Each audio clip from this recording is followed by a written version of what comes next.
নমস্কার, চলে এসেছেন আপনারা টপিক কিচেনে।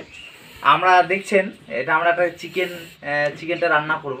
তো তার আগে রান্নার আগে এই যে কাঁচা লঙ্কা আমাদের রেডি আছে, তারপরে দেখতে পাচ্ছেন গোটা রসুন দেবো টেস্ট হওয়ার জন্য, আদা আছে, এই রসুনটা আমরা বেটে নেবো জাস্ট। আর এই পেঁয়াজগুলো আমরা নিয়েছি, ঠিক এভাবে করে আপনারা অর্ধেক অর্ধেক করে নেবেন। তারপরে এভাবে ঝিরি ঝিরি ঝিরি ঝিরি ঝিরি ঝিরি করতে হবে। আর তাছাড়াও আমাদের রয়ে গেছে ধনে পাতা আছে, এটা আমরা লাস্ট মোমেন্টে দেবো। আর ফার্স্টে যেমন আমরা প্রথমে কড়াইয়ে তেল দিয়ে দিচ্ছি, তারপরে দিয়ে দিচ্ছি আপনার শুকনো লঙ্কা, সঙ্গে দারচিনি, এলাচ। তারপরে আপনার চিকেনটাকে দিয়ে দেবো জাস্ট ফ্রাই করে। তারপরে আলুটাকে হালকা করে দিয়ে তারপরে আপনার কিছুটা চা চামচ শুকনো লঙ্কার গুঁড়ো থাকছে, তারপরে গরম মশলার গুঁড়ো থাকছে, ধনে গুঁড়ো থাকছে। এগুলো দিয়ে আমরা রান্নাটা কমপ্লিটলি করে ফেলবো। তো আমাদের টোটাল অ্যারেঞ্জমেন্টে আমরা সবাই আছি। আর আমাদের কিচেনটা হচ্ছে topic kitchen, Biswajit Ghosh provider. ধন্যবাদ, আপনারা এভাবে একটা সুন্দর পিকনিক করে খাবেন, ভালো লাগবে।